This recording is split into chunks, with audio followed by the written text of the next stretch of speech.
Good evening dear students, आप सभी का स्वागत है भक्ति करियर क्लासेस के वॉकअप के चैनल पर। वॉकअप का जो वीडियो हम लोग शूट कर रहे हैं और बच्चों को निसंदेह बहुत आनंद आ रहा है। पूरी कोशिश मैं करूंगा कि इनको रेगुलर किया जाए। अच्छा गाइस, सबसे पहले पार्ट 3 हमारा आप समझ गए ना, लेक्चर नंबर 5 है और 2 पार्ट मैंने इसके बता दिए हैं जो एग्जाम्स में फिलर्स किस तरह से आ रहे हैं। 4 मेथड आपको याद है, कोलोकेशन वर्ड, अब थोड़ा समझने लगे होंगे आप कि कोलोकेशन वर्ड, दूसरा वर्ड्स के प्रकार शेड ऑफ वर्ड्स, तीसरा बेटा वर्ड्स का यूज, हर वर्ड के यूज अलग अलग हैं, और आपका वॉकअप के साथ ग्रामर। ये चारों टॉपिक हम लोग लेके चल रहे हैं, इससे बाहर कोई भी ट्रिक नहीं है बेटा। अब जो एग्जाम्स आ रहे हैं, क्वेश्चन जो अपडेट होकर आ रहे हैं, ये 4 चीजें अगर आपके पास है, कोलोकेशन, शेड ऑफ वर्ड्स तो 5 नंबर का अलग से आ रहा है एग्जाम में, और आपका हर वॉकअप के साथ क्या ग्रामर है, फॉरवर्ड और बैकवर्ड मेथड, आगे पीछे देखना उसकी प्रीपोजिशन क्या है, ये बहुत जरूरी है। और सबसे प्यारा इंटरेस्टिंग जो मुझे बहुत अच्छा लगता है, हर वर्ड का यूज अलग अलग तरीके से आप करते हैं। कोई भी वॉकैब भले ही सिनोनिम हो, आपस में पर्यायवाची हो, लेकिन इंग्लिश में आकर सबका यूज अलग अलग हो जाता है। आपने देखा होगा 2 पार्ट में कितने बढ़िया तरीके से हम इसको डिवाइड कर रहे हैं। चलिए गाइस, आ जाते हैं लेक्चर 3 पर, और आज आगे हम चलते हैं। ये पूरा मैंने पढ़ा दिया है बेटा, इनएप्ट हैंडलिंग, कोलोकेशन। देखो ये कोलोकेशन से सॉल्व किया था, ओके आपका। और सभी वर्ड्स के देखिए क्या कर रहा हूं मैं, स्पेशली हर वर्ड्स को आपको पढ़ाकर चल रहा हूं, चाहे वो आपके ऑप्शंस में जो अलग वर्ड्स दिए हैं उन सभी वर्ड्स को हम पढ़ाकर चल रहे हैं। ये हमने लिया था वर्ड का सही यूज, इनएविटेबल, इमिनेंट, ये सब मैं पढ़ाकर चल रहा हूं। लास्ट लेक्चर देखते जाइएगा बेटा, इधर से आगे आ जाइए। अब ये भी हमने सॉल्व कर लिया है, जो जो ट्रिक्स मैं आपको देता जा रहा हूं वो लेते जाइएगा। अब इधर आ जाइए आप, ओके बेटा। ड्रास्टिक वाला भी हो गया था, वॉकअप का सही यूज, सारे वर्ड्स बताए आपको, ये पूरा हो गया है बच्चों। हाँ, याद है पार्ट 2 में लास्ट में मैंने आपसे बोला था, ये एक जो इवॉल्व वर्ड है ये आपका रह गया था, जिसको मैंने बोला था कि चूंकि टाइम इज आउट, कोशिश पूरी करें 30 मिनट्स के अंदर लेक्चर अपन फिनिश करके चले, है ना, जिससे बच्चों का टाइम भी ज्यादा ना जाए। तो ये हमारा इवॉल्व रह गया था। अब बेटा यहाँ पर ये तो सॉल्व कर दिया था। कोलोकेशन था बेटा, कोलोकेशन वर्ड समझिए, पेयर वर्ड। जैसे मीट के बारे में सारा मैंने लिखा रखा है, आपको पूरा पढ़ाया था लास्ट लेक्चर में, इसको प्लीज देख लीजिएगा लास्ट लेक्चर को, तभी समझ में आएगा बेटा। तो ये पूरा मीट के लिखे हैं। इसके बाद देखिए कितने अच्छे तरीके से एम्यूलेट जो है, किसी की नकल करना, मिमिक करना, और आगे बढ़ने के लिए जब आप करते हैं एम्यूलेट करना, एम्यूलेट द सक्सेस, इसका ये पेयर वर्ड है। किसी के अचीवमेंट को, सक्सेस को जब आप फॉलो करते हैं तो उसको बोलते हैं एम्यूलेट। ठीक है गाइस, फाइंड आउट हो ही गया था। अब आ जाइए इवॉल्व, में आपको बता देता हूं इवॉल्व किस तरह से यूज होगा। आइए देखते हैं बेटा, evolve, to develop something gradually especially into a better one. बेटा इवॉल्व का मतलब होता है धीरे धीरे किसी चीज का विकसित होना, डेवलप होना, है ना। आपने देखा एक चिड़िया का बच्चा होता है, धीरे धीरे इवॉल्व होता है, ग्रो करता है।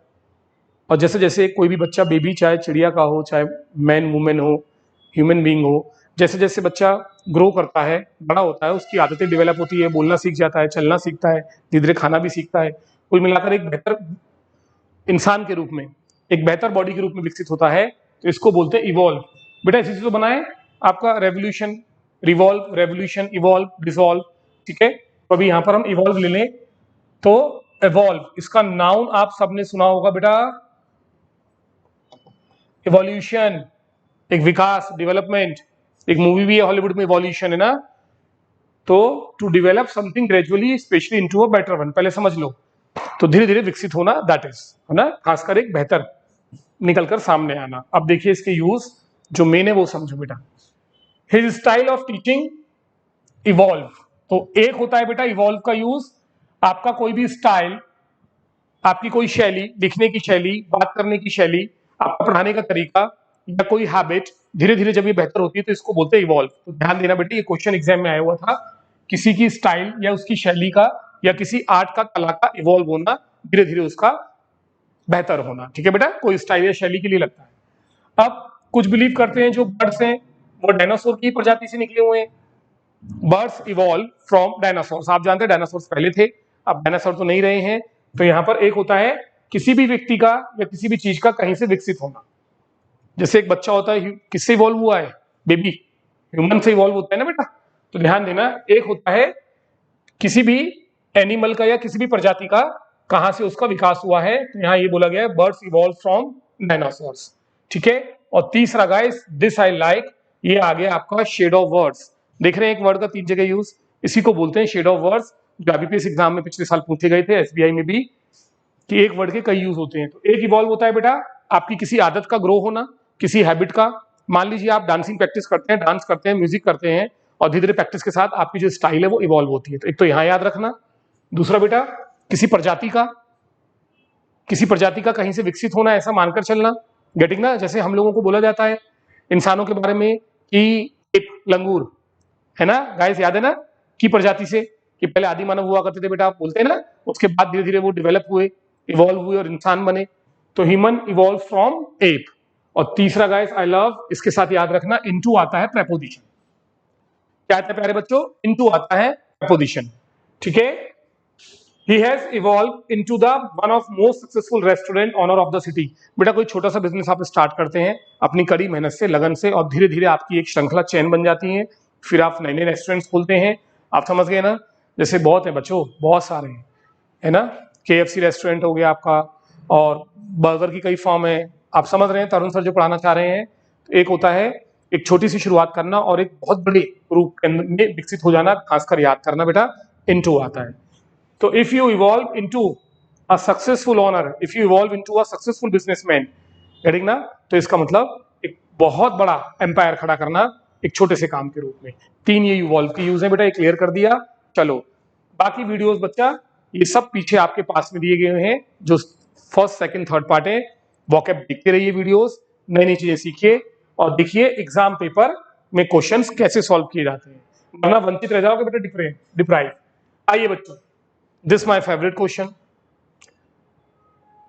बेटा प्रिवेंट माने भी रोकना होता है, स्टॉप माने भी रोकना होता है, डिनाई माने भी, रिफ्रेन माने भी, और एब्सटेन माने भी। आज इस क्वेश्चन पर फोकस करिएगा, ये बहुत अच्छे से क्वेश्चन आपको समझाएगा किस तरह से एग्जाम में क्वेश्चन सॉल्व किए जाते हैं ना। बेटा ये शेड ऑफ वर्ड्स है, शेड ऑफ वर्ड्स में तो आप समझ गए एक वर्ड के कई सारे यूज होते हैं जो एग्जाम में आएगा आपको। कोलोकेशन पेयर यहाँ पर नहीं काम करेगा बेटा, यहाँ पर हमें वर्ड के यूज को समझना होगा। इन पांचों का मतलब भी दूर रहना होता है, मना करना होता है, लेकिन जैसा कि मैंने बताया हर वर्ड का पर्टिकुलर एक यूज होता है। तो इस टॉपिक को हम बोलेंगे क्या?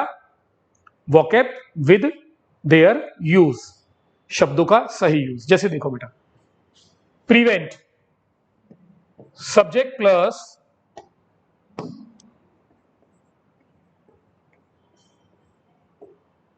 प्रिवेंट समवन, फिर आएगा बेटा फ्रॉम, और साथ में आता है जेरेंड। जेरेंड मतलब, जेरेंड नहीं जानते तो ये तो जानते होंगे, वर्ब में ING। ठीक है। जब आप यानी कि सब्जेक्ट रोकता है किसी दूसरे व्यक्ति को, समवन को, कोई काम करने से, तो वहां पर प्रिवेंट आता है।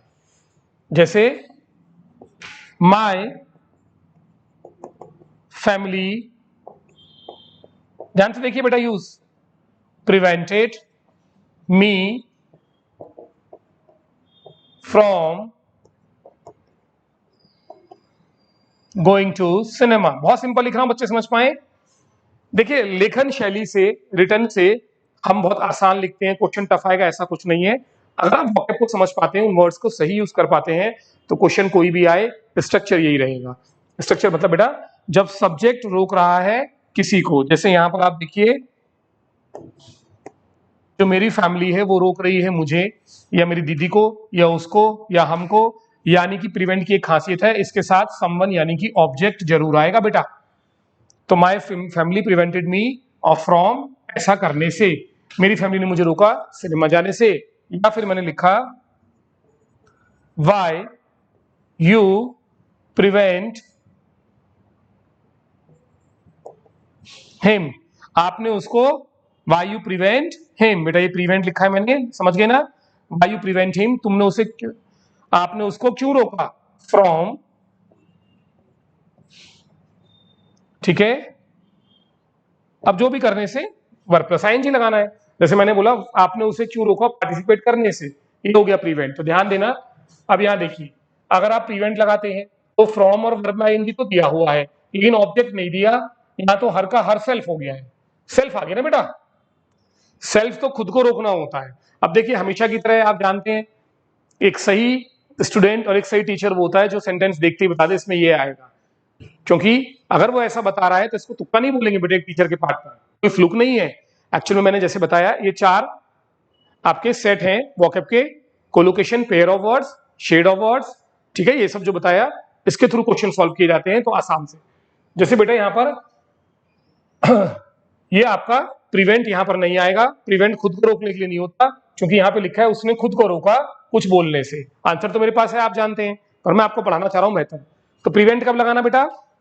जब आगे ऑब्जेक्ट आएगा, जब आप किसी और को रोकते हैं, यू प्रिवेंट मी, ठीक है, और इसके बिना ये टेंस बनेगा नहीं।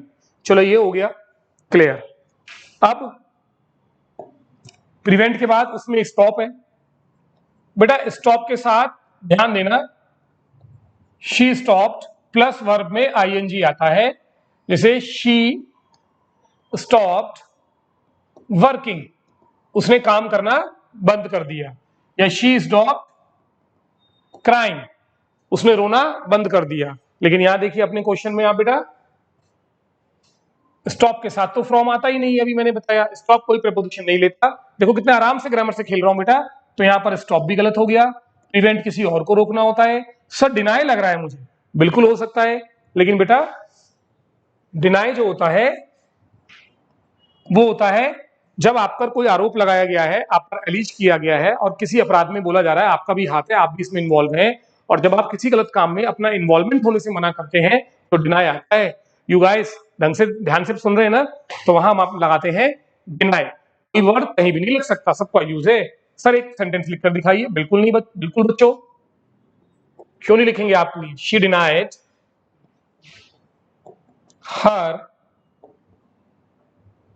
Involvement in the crime.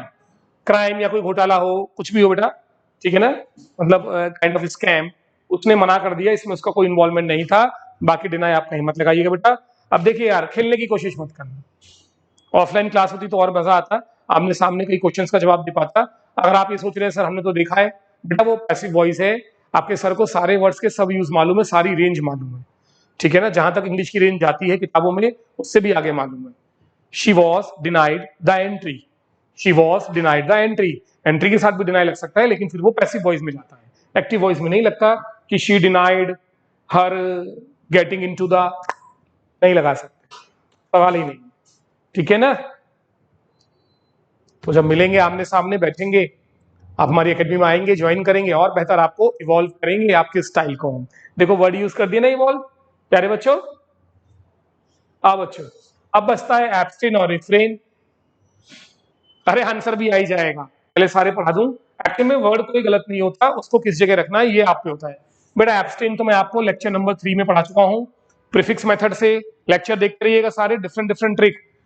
बेटा एबीएस का मतलब होता है दूर रहना, एब्स्टेन लगता है परहेज करने के लिए, जैसे डायबिटिक पेशेंट को मीठे से परहेज है, मैंने बोला I abstain from liquor, abstain from sweets, बहुत सिंपल है।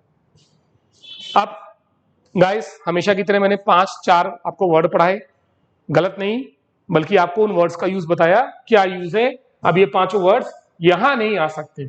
अब सुनो बेटा, एक होता है किसी और को रोकना प्रिवेंट, लेकिन एक होता है खुद को रोकना। रिफ्रेन एक ऐसा वर्ड है जो अपने साथ रिफ्लेक्सिव प्रोनाउन लेके चलता है। मेरे हर बच्चे को ये बात मालूम है कि अगर एग्जाम में ब्लैंक के बाद कोई रिफ्लेक्सिव प्रोनाउन आ जाए, रिफ्लेक्सिव मतलब आई का माई सेल्फ, शी का हर सेल्फ, क्योंकि जब आप खुद को रोकते हैं आई refrain my self, she refrain her self, तो बेटा refrain your self from saying something या डूइंग समथिंग। खुद को रोकना कुछ करने से, कुछ बोलने से और कुछ करने से, तो उसने खुद को रोका मीटिंग में कुछ बोलने से, ये इसका आंसर आ गया।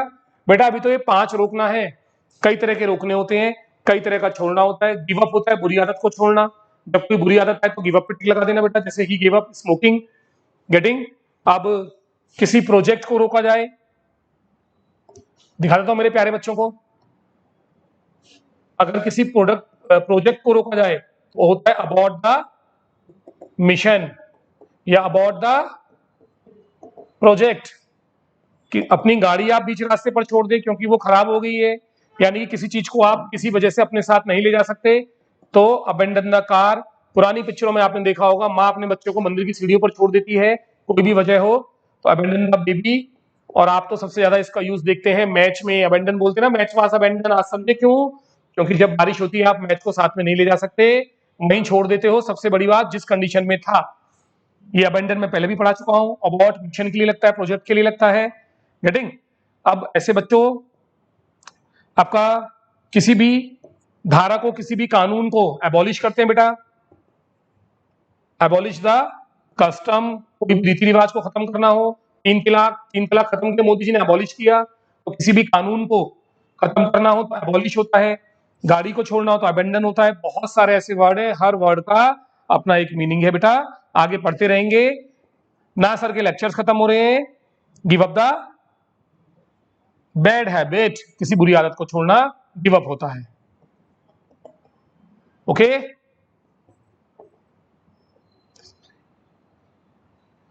अब बहुत सारा छोड़ना होता है बेटा। तो अभी हम लेक्चर फिनिश करें, फिर बाद में बात करेंगे। कहीं ना कहीं वर्ड्स टकराएंगे, क्योंकि जो वर्ड काम के सारे पढ़ा कर चलूंगा मैं आप लोगों को। ठीक है बच्चों? अब यहां आइए, आंसर तो आ गया। रिफ्लेक्सिव प्रोनाउन जब भी आएगा बेटा रेफरेंट पे टिक करना। अब देखो सब आपके लिए बिल्कुल चीजें सेट कर रखी है। आइए गाइस, एक सेकेंड गाइस, एक सेकेंड।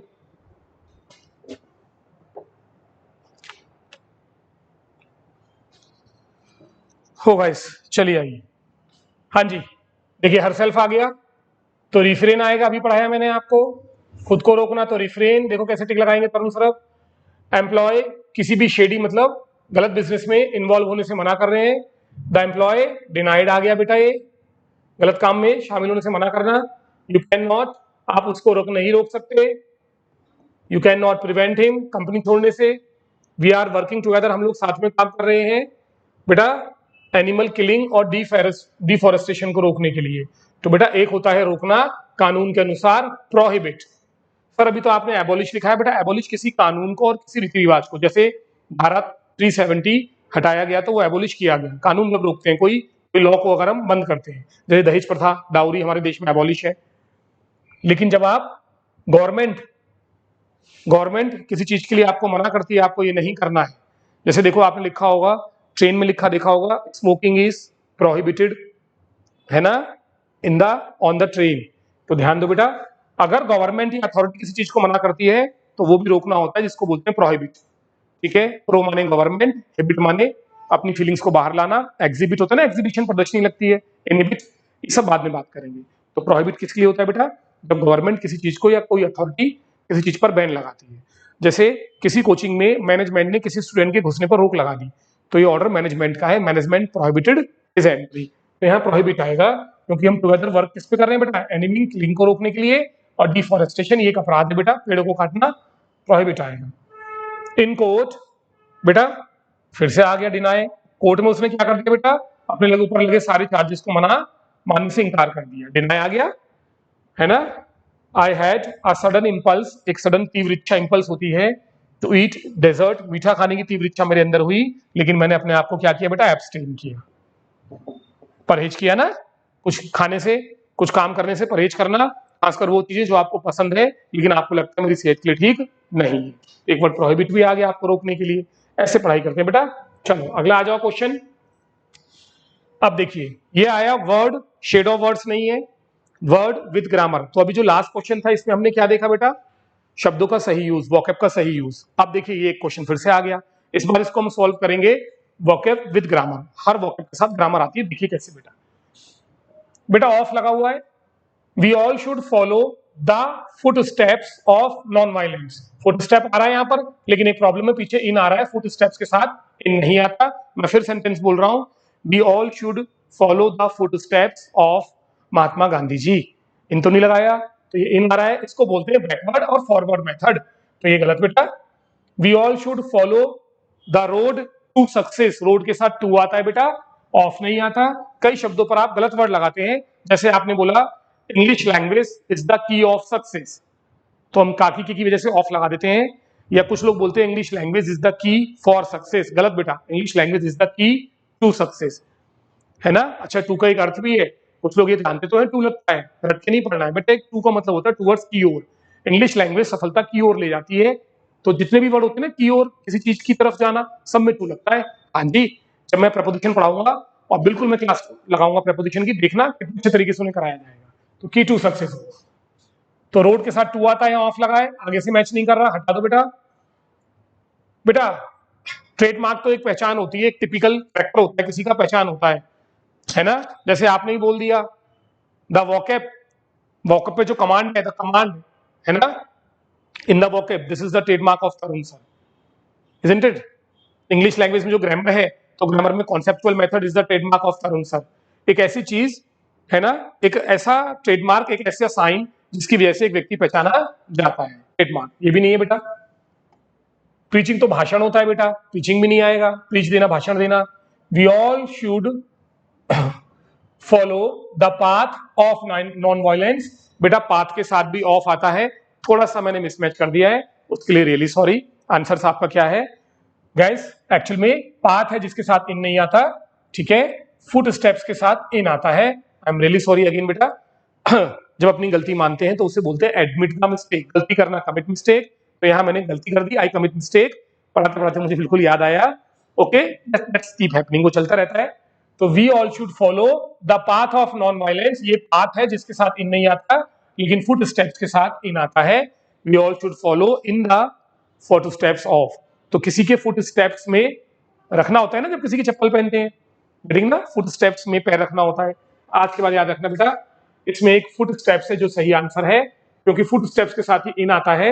गलती से गाइस, माय मिस्टेक, जो मुझे यहां पढ़ाना था, देखिए थोड़ा बहुत कंफ्यूजन नहीं था मेरे माइंड में, बिल्कुल नहीं था। एक टीचर को हमेशा क्लियर रहता है, बस आप कह सकते हैं, है ना, it is a mistake of my tongue, slip of my टंग, जो मुझे यहां बोलना था वो गलती से यहां बोल दिया। ठीक है बेटा, पाथ के साथ नहीं आता है, इसमें बच्चे पाथ ही लगा कर आए थे और रोड लगा कर आए थे, दोनों गलत थे। तो ध्यान देना बेटा, बैकवर्ड मेथड इंडिया है, इनके साथ फुट स्टेप्स आता है। फिर से मैं बोल रहा हूं, ये आपका आंसर सही हो गया है गाइस।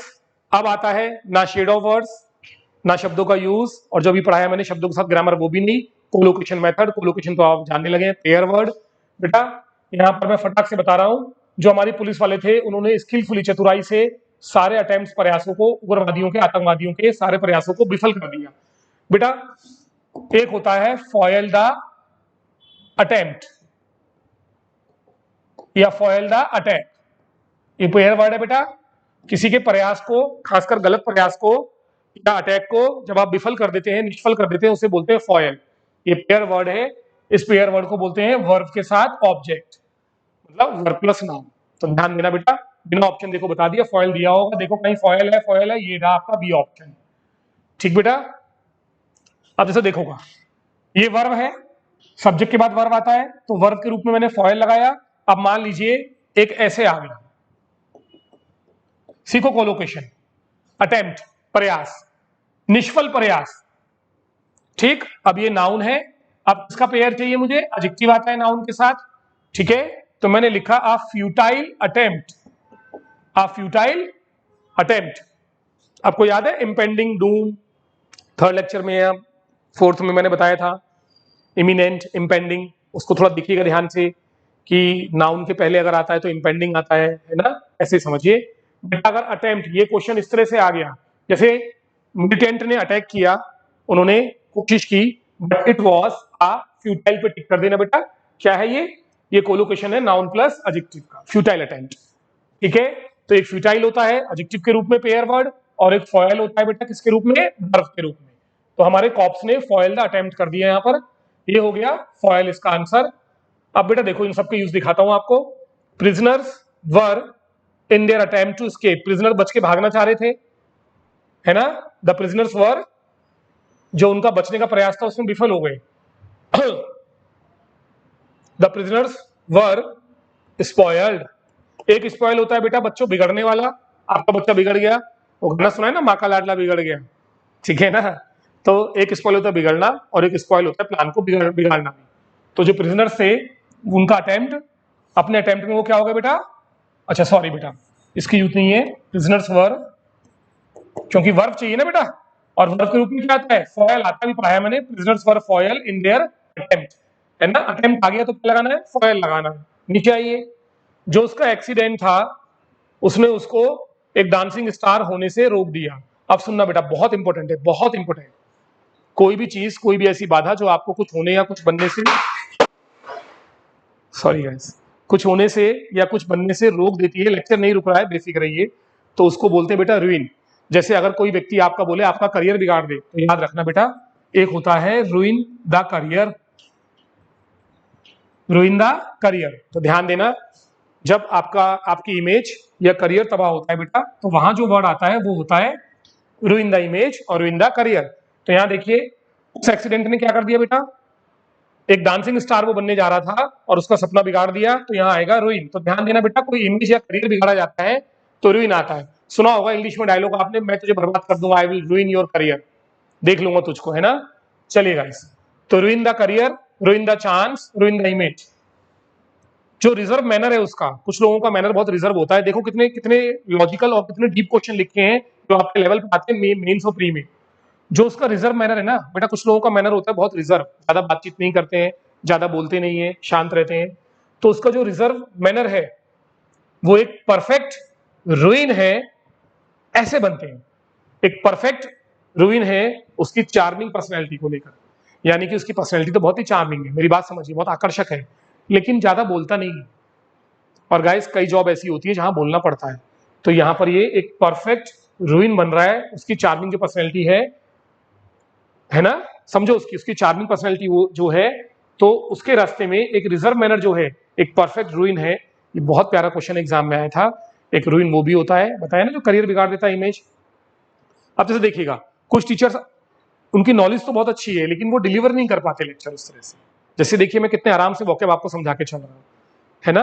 ऐसे ही क्या होता है, आप इन वर्ड्स को यूज कर सकते हैं।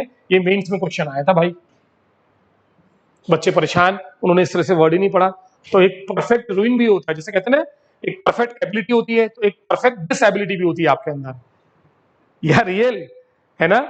तो ये एक शानदार हो गया, जो उसका रिजर्व मैनर है, ज्यादा ना बोलना, ये एक परफेक्ट रूइन है, मतलब एक दाग है उसके इस पे करियर का, जो उसकी चार्मिंग पर्सनैलिटी को बिगाड़ के रख देता है।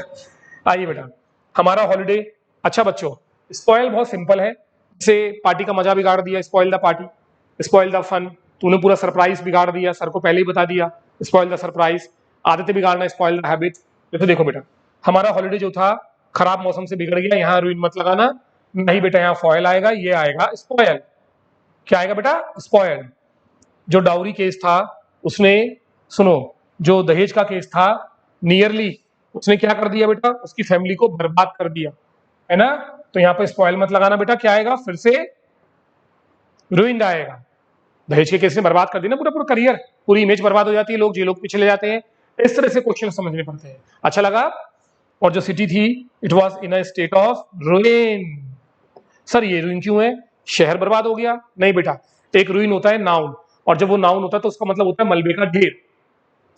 जब बिल्डिंग गिरती है, टर्की में भूकंप आया था तो मलबे के ढेर में सारी बिल्डिंग्स बदल गई थी ना, तो जो शहर था वो एक मलबे के ढेर में बदल गया भूकंप के बाद। देखो बेटा, दो चीजें, पहला मैंने इसमें कोलोकेशन पढ़ा दिया, और फिर रूइन जो वर्ड है उससे मैंने क्या पढ़ा दिया, शेड ऑफ वर्ड्स। यही है आपका एग्जाम करंट में, सारे बच्चे ध्यान से देख लें, इसी को बोलते हैं शेड ऑफ वर्ड्स। रूइन के चार मतलब बताए, एक रूइन करियर बिगाड़ देना बेटा, ठीक है। अब देखो, एक दो चार, चार जगह रूइन मैंने पढ़ाया है। तो एक रूइन बेटा, उस एक्सीडेंट ने उसके चांसेस को खराब कर दिया, करियर बिगाड़ दिया। उसका जो रिजर्व मैनर है, ज्यादा बोलना ना चालना, इतनी अच्छी पर्सनैलिटी है उसकी लेकिन ज्यादा बात ही नहीं करता है, तो बेटा जब ज्यादा अपने आप को खोलोगे नहीं, लोगों से बात नहीं करोगे, तो कैसे जॉब मिलेगी? तो ये परफेक्ट उसके लिए क्या है, बाधा है ये, है ना, ऑब्स्टिकल। और बेटा डाउरी केस ने उसके पूरे परिवार को खत्म कर दिया, रूइन कर दिया। और बेटा सबसे अच्छा वर्ड एक रूइन होता है नाउन, गेटिंग ऑफ के आगे पीछे हमेशा या तो नाउन आता है, तो ये आपका नाउन आएगा। यहाँ रूइन का मतलब है मलबे का ढेर, तो शहर मलबे के ढेर में बदल गया। अब जैसे मैंने बोला, मुझे अंगूठी मिली मलबे के ढेर में, I got this ring in the ruins, मलबे के ढेर में, ये आपका शेड ऑफ वर्ड्स भी आ गया। और देखो बेटा, बच्चा बिगड़ा हुआ हो तो रूइन मत बोलना, स्पॉइल्ड चाइल्ड।